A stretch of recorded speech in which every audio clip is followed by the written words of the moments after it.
मेरे प्यारे विद्यार्थियों, आपका बहुत बहुत स्वागत अभिनंदन आपके चहेते channel career professor B R sir के साथ। आप सबको प्रणाम, नमस्कार, जय हिंद। आप सभी लोग दोनों हाथ जोड़कर अपनी मां के चरणों में प्रणाम करेंगे। आज मैं आपसे एक बहुत महत्वपूर्ण प्रश्नोत्तरी सेशन में चर्चा करने वाला हूं। ये जो प्रश्नोत्तरी सेशन है इसे हम लोग Q&A के नाम से यानी क्वेश्चन एंड आंसर सेशन के नाम से भी जानते हैं। जैसा कि मैंने अभी आपको वनडे एग्जाम के लिए जो SSC GD चल रहा है या यूपी पुलिस है हमारा या जो RPF है, ऐसे बहुत सारे एग्जाम हमारे वनडे एग्जाम चल रहे हैं। तो किस प्रकार के प्रश्न हमारे एग्जाम में आते हैं, तो मैं आज के सेशन में आपसे प्राचीन भारत के इतिहास में चर्चा करूंगा किस प्रकार के प्रश्न एग्जाम में आएंगे और आपको प्रश्न कैसे बनाने हैं। तो एक बार पुनः आपको मैं लिए चलता हूं आपके चहेते प्लेटफॉर्म यहाँ पढ़ाई की पंचायत पर। इस प्लेटफॉर्म पर जो मेरा टॉपिक है आज का वो Q&A है, यहां से यानी क्वेश्चन एंड आंसर सेशन है मेरा। ये बड़ा सेशन खास होने वाला है। इस सेशन में आपको विभिन्न प्रकार के इतिहास, केवल इतिहास से जुड़े हुए प्रश्नों पर आपसे चर्चा करूंगा आपके यहां से कि हमारे इतिहास में, वो भी प्राचीन भारत के इतिहास, मतलब इतिहास में भी केवल एंशिएंट हिस्ट्री ऑफ इंडिया। फिर एक अगले सेशन में आपसे आधुनिक भारत के, ऐसे ही मध्यकालीन, और मैं आपके लिए बहुत जल्दी एक साइंस की क्लास लेकर आ रहा हूं जो मैं आपसे अगले मीटिंग में मिलूंगा। तो जनरल साइंस के विभिन्न पार्ट के विभिन्न पहलुओं पर चर्चा करूंगा। इस चैनल को सब्सक्राइब नहीं किया है, तेजी सब्सक्राइब कर लीजिए और लाइक शेयर करना बिल्कुल नहीं भूलेंगे, क्योंकि जो सेशन है वो बड़ा खास होने वाला है आप लोगों के लिए। तो हम लोग मैं आपको पहले ये क्वेश्चन हमारा निम्नलिखित में से, ये दिखाई दे रहा है आपको निम्नलिखित में से, और यहां पे बात करेंगे आप लोग ये निम्नलिखित में से विशाल स्नानागार कहां से प्राप्त हुआ। वो कह रहा है ये विशाल स्नानागार हमें कहां से प्राप्त हुआ है। तो आप बताओगे विशाल स्नानागार जो मिला है आपके, क्या वो हड़प्पा से मिला है, यहां से इस हड़प्पा से मिला है क्या हमें, क्या वो मोहनजोदड़ो से मिला है, क्या वो लोथल से मिला है, क्या वो कालीबंगा से मिला है। ऐसे प्रश्न हमारे एग्जाम में अक्सर पूछे जाते हैं कि विशाल स्नानागार है या अन्नागार है या कांसे की नृत्य करती मूर्ति है। ऐसे बहुत सारे क्वेश्चन मैंने बताए आपको। इतिहास के जिन पन्नों से मैंने चर्चा कराई पीछे आपको, तो मैंने उसको पाषाण काल से लेके हड़प्पा होता हुआ मैं आपको प्राचीन भारत में हर्षवर्धन तक, बल्कि त्रिकोणीय संघर्ष तक लेके गया। तो इसका अगर प्रश्न इस तरह आएगा, विशाल स्नानागार पूछ रहा है, तो सही उत्तर इसका जो है हमारे सामने, वो सही उत्तर है इसका मोहनजोदड़ो। यहां पर क्या उत्तर सही उत्तर इसका मोहनजोदड़ो। तो हमारे माइंड में ये होना चाहिए कि हड़प्पा से हमें क्या मिला है, अन्नागार मिला है, बहुत सारी हमें मोहरें मिली हैं। लोथल से हमें एक डॉकयार्ड मिला है। तो यहीं पर बहुत महत्वपूर्ण आपका लोथल से हमें एक जो बहुत महत्वपूर्ण चीज मिली है वो क्या मिला है, यहां से डॉकयार्ड मिला है। क्या मिला है, डॉकयार्ड मिला है यहां से। ये कहीं ना कहीं हमारे एग्जाम में आने वाले प्रश्न है डॉकयार्ड। यहां से डॉकयार्ड माने होता है बंदरगाह, डॉकयार्ड का मतलब ही होता है बंदरगाह, मतलब होता है इसका डॉकयार्ड का। तो ये लोथल से। कालीबंगा से हमें कई सारी महत्वपूर्ण जानकारी मिली है, जिनमें से जो जुते हुए खेत के प्रमाण है, कौन से, जो जुते हुए खेत के प्रमाण है, जुते हुए खेत के प्रमाण है आपके, कौन से जुते हुए खेत के जो प्रमाण है, ये बड़े महत्वपूर्ण है हमारे लिए। इनको आप लोग यहाँ पर इंपॉर्टेंट कर लेंगे इसको। और इसी प्रकार से हड़प्पा से जो बहुत महत्वपूर्ण हमें यहां से हड़प्पा वाले स्थल से हमें कई महत्वपूर्ण जानकारियां, बहुत सारी यहां से मोहरें और कुछ मूर्तियां मिली हैं हमें यहां से आपके। तो इसका उत्तर विशाल स्नानागार मान होता है। इसको एक अंदाज में इस तरह से ग्रेट बाथरूम, यहां से ग्रेट बाथरूम, ये भी एग्जाम आया है, ग्रेट बाथरूम कह सकता है या ग्रेट बाथ कह सकता है आपके यहां से, या आपको विशाल स्नानागार कह सकता है वृहत स्नानागार। एक ऐसा स्थल जो उस समय हड़प्पा काल के लोगों ने, जिसे हम सिंधु घाटी की सभ्यताओं के लोग भी कहते हैं, उन्होंने इसका प्रयोग नहाने के लिए किया होगा या तालाब के तौर पर या किसी धार्मिक जो आपका कुंड होता है उसमें स्नान करने के लिए या उसका जल आचमन करने के लिए, जल का उपयोग करने के लिए प्रयोग किया हुआ। तो विशाल स्नानागार कहां से मिला है हमें, मोहनजोदड़ो से। यहां से ये बड़ा महत्वपूर्ण है, इसका ये उत्तर है यहां से। और आप लोग जानना चाहिए मोहनजोदड़ो की खोज किसने करी है, आपके राखाल दास बनर्जी ने करी है। ऐसा प्रश्न आता है। और मोहनजोदड़ो वर्तमान में पाकिस्तान में स्थित है, ये मैं पिछले वीडियो में आपको बता चुका हूं। ऐसा ही प्रश्न आपके एग्जाम में, ये क्वेश्चन में सेकंड है, इनमें से मध्य एशिया, ये क्वेश्चन मध्य एशिया से प्राप्त बोगर्ज कोई, ये कह रहे हैं बोगर्ज कोई जो आपका अभिलेख है, यहां से जो बोगर्ज कोई अभिलेख है, ये किस वैदिक देवता की जानकारी, वो कह रहा हमें किस वैदिक देवता की जानकारी नहीं मिलती है। हम ध्यान आ देंगे क्या पूछ रहा है आपसे कि एक बोगर्ज कोई अभिलेख है, ये दिखाई दे रहा है, उसमें किस वैदिक कालीन देवता की जानकारी नहीं मिलती है। तो मैंने आपको जो इतिहास की क्लास कराई है उसमें भी बताया पीछे, और यहां भी बता रहा हूं कि क्या वो इंद्र देवता है, क्या वो मित्र है, क्या वो वरुण है या सोम है। कौन सा देवता है जिसका उल्लेख मिडिल एशिया से प्राप्त, उसका नाम है, अभिलेख का नाम है बोगर्ज कोई अभिलेख। तो एक प्रश्न तो यही बनेगा। मैं आपको जो ये सेशन करा रहा हूं इसलिए करा रहा हूं, प्रश्नों को समझाने का प्रयास कर रहा हूं कि हमारे एग्जाम में किस प्रकार के प्रश्न आते हैं और क्वेश्चनों का नेचर कैसा रहता है, आखिर हमसे एग्जाम में पूछता कैसे है। भले ही आपको इनका आंसर पता हो, लेकिन इसके बाद भी मेरा जो उद्देश्य आप तक मेरी बात जो पहुंचाने का, वो मेरा मेन टारगेट है कि हमें प्रश्नों का नेचर पकड़ना है, हमें प्रश्नों की प्रकृति पकड़नी है कि हमसे आखिर एग्जाम में पूछ क्या रहा है और कैसे हमें बताना है इसको। तो पहला प्रश्न तो यहीं से बनना है कि बोगर्ज के अभिलेख का संबंध कहां से है, कहां से मिला है। तो ये मिडिल एशिया से मिला है। एक प्रश्न तो हमारे पास यहां पर सीधा सा एक उत्तर तो इसी में नहीं था आपके, यानी कि बोगर्ज कोई अभिलेख का संबंध है मिडिल एशिया से, यानी कि मध्य एशिया से। अब वो कह रहा है यहां से कुछ वैदिक कालीन देवताओं की हमें जानकारी मिलती है आपके। तो आखिर कौन सा वैदिक कालीन देवता है जो इनमें से संबंधित नहीं है? क्या वो इंद्र है या मित्र है या वरुण है या सोम है? कौन सा देवता है? तो आपको जानना चाहिए यहां बोगर्ज कोई से इंद्र की जानकारी मिली है, मित्र की जानकारी मिली है, वरुण की जानकारी मिली है, सोम देवता की यानी इसकी जानकारी यहां से नहीं मिली है आपके। जब इसका मतलब हुआ इसका जो राइट आंसर है आपके, सही उत्तर है आपके, वो डी हो जाएगा। कौन सा हो जाएगा?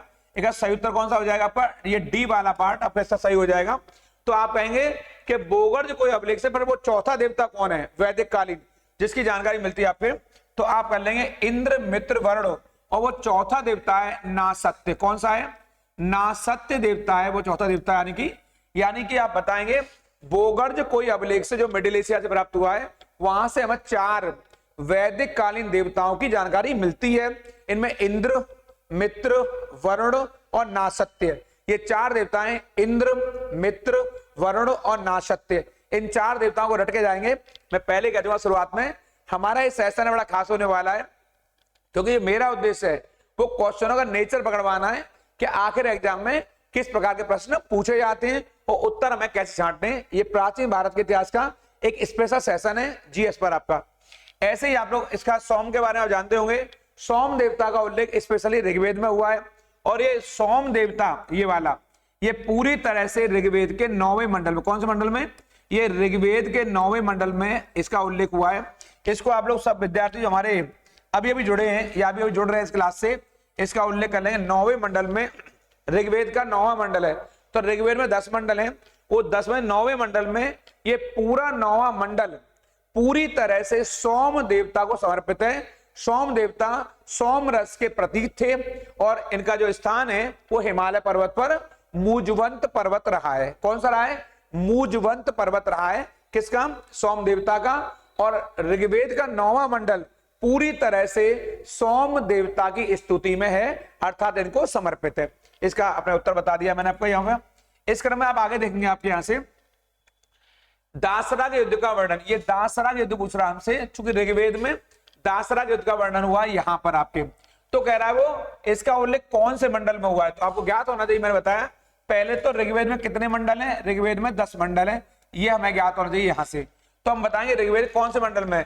क्या इसका उल्लेख आपके यहाँ पर दूसरे मंडल में हुआ है? क्या इसका उल्लेख दूसरे मंडल में हुआ है आपके? क्या इसका उल्लेख आपके तीसरे मंडल में हुआ है? क्या 7वें में हुआ है? क्या 8वें में हुआ है?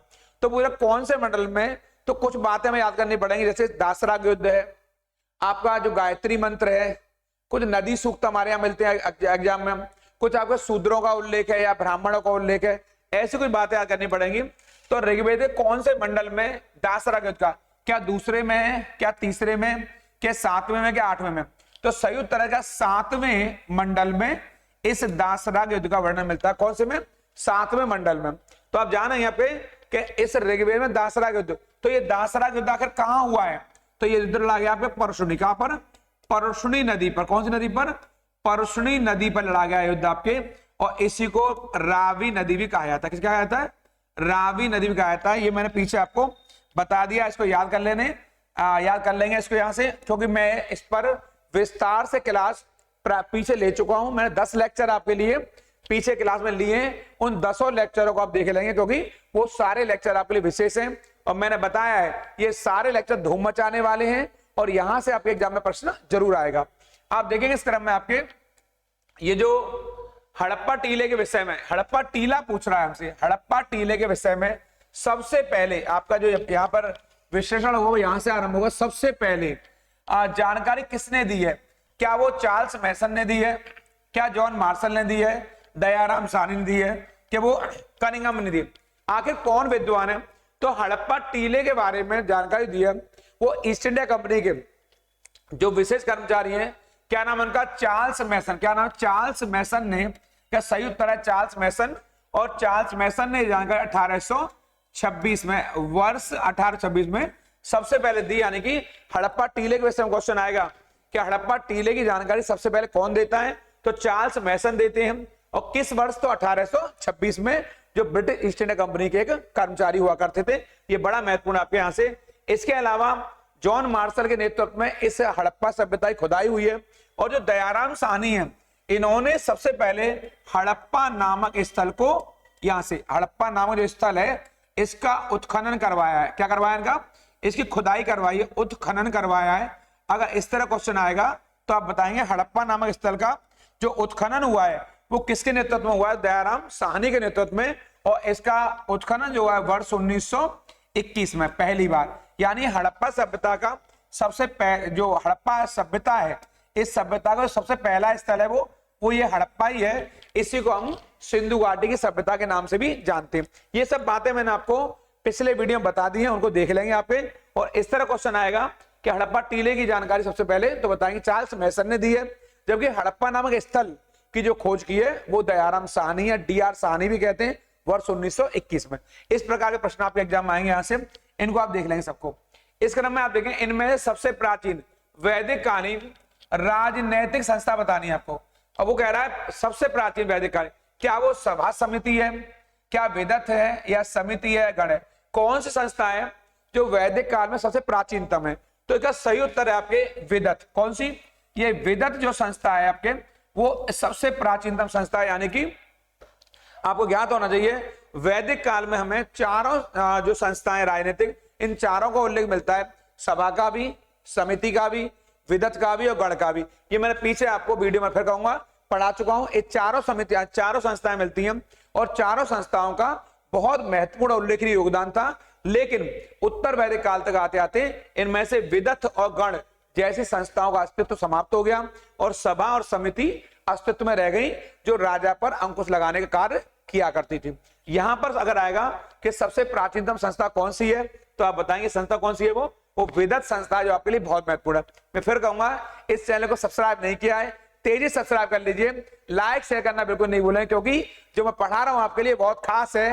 ये जीएस की स्पेशल क्लास है। ऐसे प्रश्न आपके एग्जाम में जरूर आएंगे और ऐसे प्रश्न आए हैं मैं वर्ष बाय वर्ष आपको बता दूंगा कौन से एग्जाम में कौन सा प्रश्न आया है।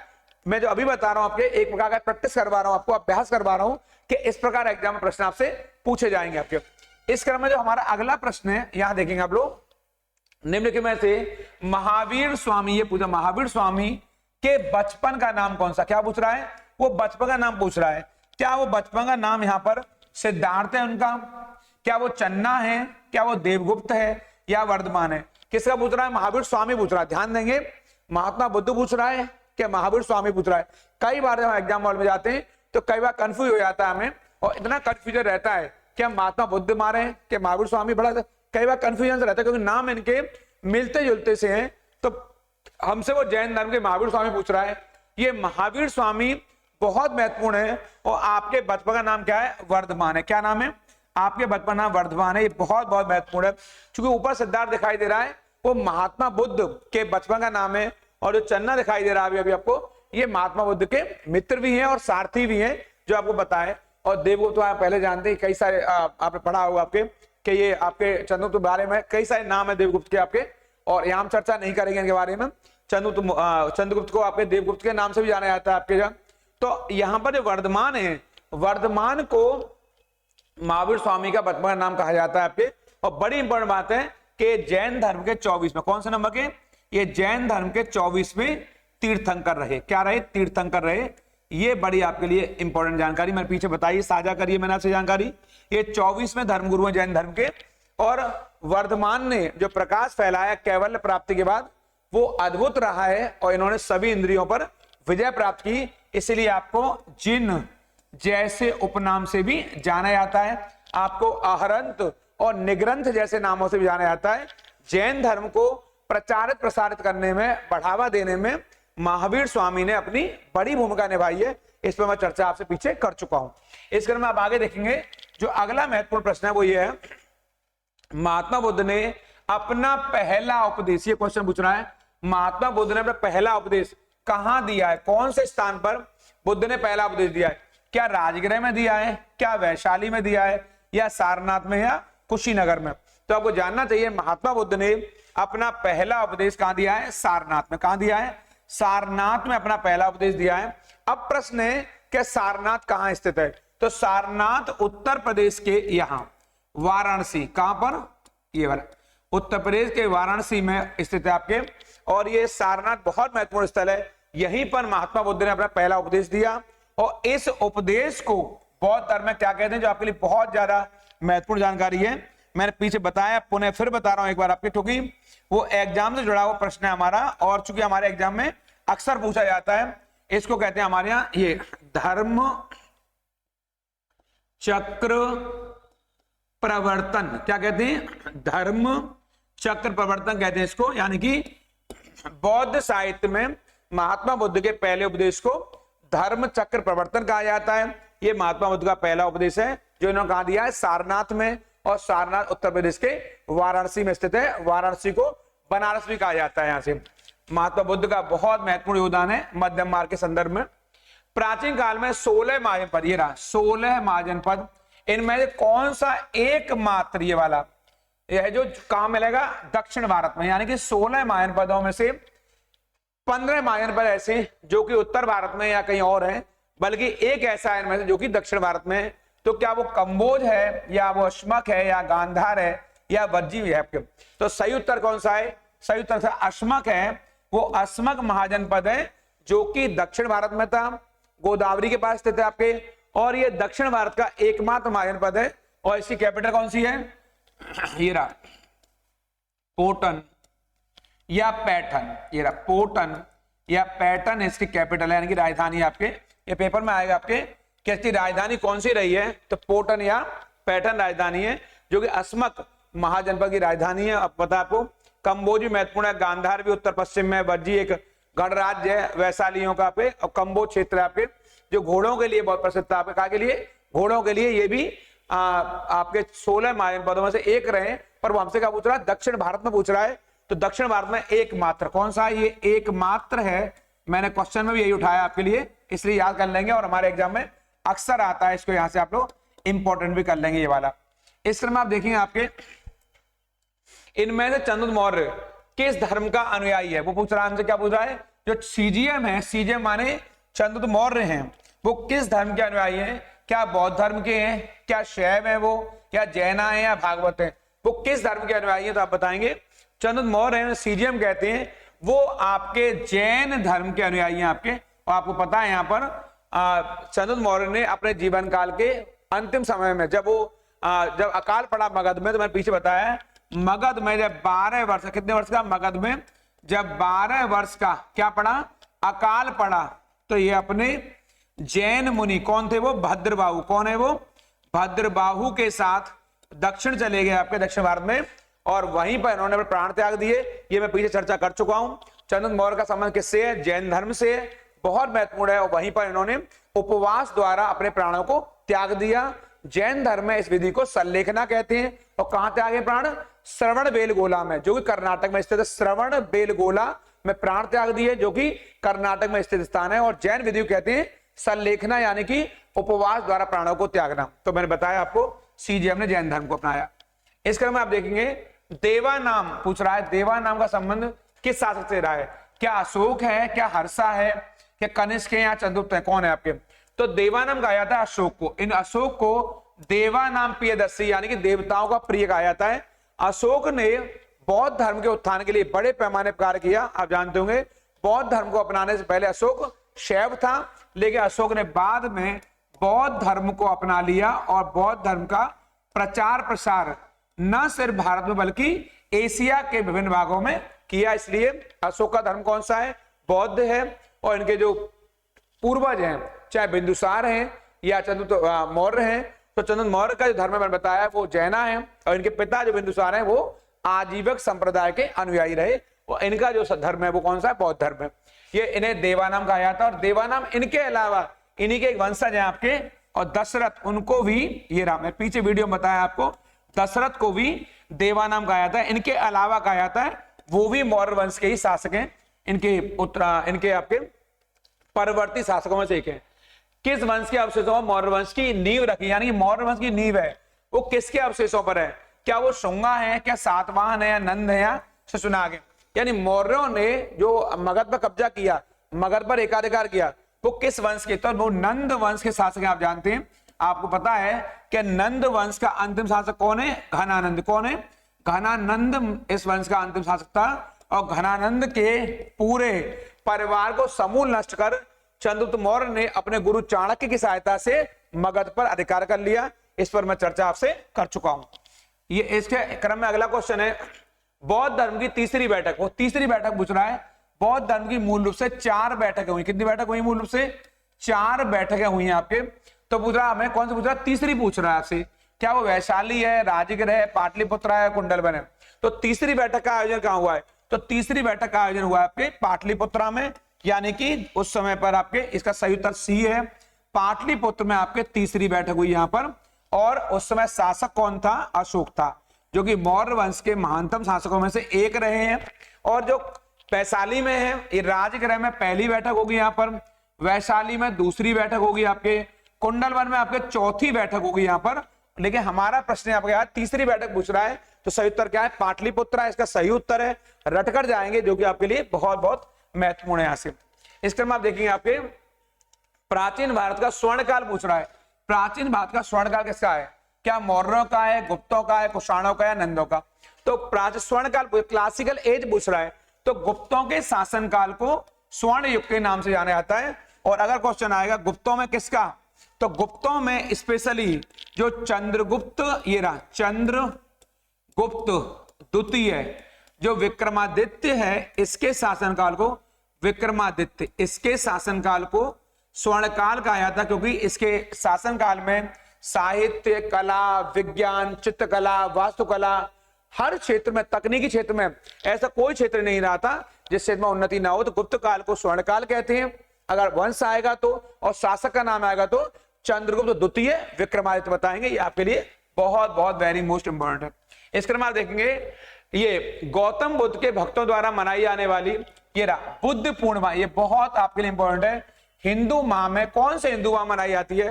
क्या माघ है, फाल्गुन है, वैशाख है, चैत्र है? कौन सा माह है जिसमें से मनाया जाता है? तो वैशाख पूर्णिमा। ये बड़ा इंपॉर्टेंट है सही उत्तर इसका। वैशाख पूर्णिमा को, यानी वैशाख को पूर्णिमा ही नाम दिया गया है। ये पूर्णिमा पूछ रहा है आपको, बुद्ध पूर्णिमा।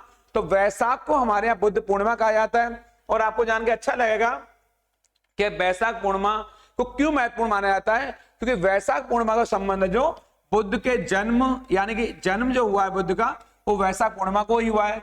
आपकी जो मृत्यु हुई है वो वैशाख पूर्णिमा को हुई है। और आपको जो ज्ञान मिला है, यानी ज्ञान की जो प्राप्ति हुई है, वो भी आपको वैशाख पूर्णिमा के दिन ही हुई है। तो क्यों नहीं इसको खास माना जाएगा? यानी कि जो वैशाख पूर्णिमा है, ये रहा वैशाख पूर्णिमा नाम पड़ गया इसका यहाँ से, पूर्णिमा। इसी को इतिहास के पन्नों में बुद्ध पूर्णिमा भी कहते हैं, क्योंकि इसी दिन बुद्ध का जन्म हुआ, इसी दिन बुद्ध की मृत्यु हुई, और इसी दिन बुद्ध को ज्ञान प्राप्त हुआ है। कहां पर? बोध गया में, जो बहुत महत्वपूर्ण है, इसलिए इसको बुद्ध पूर्णिमा भी कहा जाता है। आप रट के जाएंगे यहाँ से। इसका उत्तर वैशाख सही उत्तर है। इसके अलावा देखेंगे आप यहाँ से कि जो इनमें से कौन वाकाटक राजवंश के संस्थापक, ऐसे प्रश्न हमारे एग्जाम में बहुत आ रहे हैं आपके। वो पूछ रहा हमसे कि वाकाटक वंश का, इस वंश का, वाकाटक का क्या प्रवरसेन है, प्रवरसेन प्रथम है, विंध्या शक्ति है, प्रभावती गुप्त है? तो क्या सही उत्तर है आपके, वो सही उत्तर इसका है जो विंध्य शक्ति है। ये विंध्य शक्ति बहुत इंपॉर्टेंट है आपके। ये वाकाटक वंश के शासक हैं। महाराष्ट्र में दक्कन वाला जो पार्ट है, दक्कन वाला जो पार्ट है, दक्कन क्षेत्र बहुत तगड़ा क्षेत्र था, इस समय शक्तिशाली क्षेत्र था, वहीं के वाकाटक शासक थे। यानी विंध्य शक्ति वाकाटक राजवंश के संस्थापक है। लेकिन यदि यहां आएगा कि वाकाटक वंश के वास्तविक कौन है, वास्तविक राजा आएगा कि वास्तविक संस्थापक कौन है। वास्तविक अगर आएगा ये वाला, अगर इस तरह प्रश्न पूछा जाएगा तो आपका फिर उत्तर बदल जाएगा यहाँ पर, और फिर आपका उत्तर होगा यहाँ पर ये प्रवरसेन प्रथम। क्या हो जाएगा? प्रवरसेन प्रथम। यानी कि ये ठीक उसी प्रकार से है जैसे पेपर में अलग अलग पूछता है हमसे कि संस्थापक कौन है और वास्तविक संस्थापक कौन है, तो प्रवरसेन प्रथम को इस वंश का वास्तविक संस्थापक कहा जाता है। रटकर जाएंगे। और सबसे इंपॉर्टेंट बात इनके बारे में बताऊंगा मैं आपके, जो प्रवरसेन प्रथम है आपके, इन्हें क्यों इतिहास में याद किया जाता है और क्या इनका योगदान है, तो इन्होंने चार इसको मेरे कहने रट लेंगे, 4 अश्वमेध यज्ञों का आयोजन करवाया। ये इनकी विशेषता रही बहुत तगड़ी आपके। इतने मानता में कि लोग एक अश्वमेध नहीं करा पाते, इन्होंने 4 अश्वमेध यज्ञों का आयोजन कराया। मैंने पीछे बताया अश्वमेध यज्ञ कहीं ना कहीं शासकों की शक्ति का प्रतीक रहे हैं, शौर्य का प्रतीक रहे हैं। 4 इन्होंने अश्वमेध यज्ञों का आयोजन करवाया है। और कौन है वो आपके? वो प्रवरसेन प्रथम है। इनकी जो प्रारंभिक राजधानी है वो नंदीवर्धन रही है। कौन सी रही है? नंदीवर्धन रही है। लेकिन इसी वंश के प्रवरसेन द्वितीय हैं, उन्होंने राजधानी कर दी प्रवरपुर। तो एक क्वेश्चन रखना का, ये नंदीवर्धन की राजधानी रही काफी दिन तक। नंदीवर्धन इनकी प्रारंभिक राजधानी आपके किनकी? वाकाटक होगी आपके। ये वाली नंदीवर्धन इनकी प्रारंभिक राजधानी है। लेकिन प्रवरसेन द्वितीय जब शासक बनेंगे तो वो बनने के बाद इसकी राजधानी को बदल कहां कर देंगे आपके? वो राजधानी बदल कर देंगे आपके प्रवरपुर। कहां कर देंगे? प्रवरपुर कर देंगे। प्रवरपुर नाम का नगर बसाएंगे और इसकी राजधानी प्रवरपुर हो जाएगी आपके। तो ज्यादा इंपॉर्टेंट क्वेश्चन है कि वाकाटक वंश के संस्थापक कौन है, तो आप बताएंगे विंध्य शक्ति है, सही उत्तर आपके। और अगर आगे वास्तविक कौन है तो आप बताएंगे ये वास्तविक आपके यहाँ पर प्रवरसेन प्रथम, ये वास्तविक संस्थापक है। और इन्होंने ही 4 अश्वमेध यज्ञों का आयोजन करवाया है। ये बहुत महत्वपूर्ण सेशन है आपके लिए। मैं फिर कहूंगा आपसे, ऐसी क्लास में आपके लिए एक और लेकर आ रहा हूं आगे। और मैं अपने नया सेशन चालू कर रहा हूं आपके लिए आज से। वो जनरल साइंस पे चर्चा चालू होगी हमारी, और जनरल साइंस पे बहुत महत्वपूर्ण पहलू होने वाला। अगले 1 वीक तक मैं आपके बीच में सामान्य विज्ञान पर रहूंगा, इसलिए लगातार बने रहेंगे। चैनल को सब्सक्राइब नहीं किया, सब्सक्राइब कर लेंगे और लाइक शेयर करना बिल्कुल नहीं भूलेंगे। उन लोगों का जरूर ख्याल रखिए जो आपका ख्याल रखते हैं। प्रणाम, नमस्कार।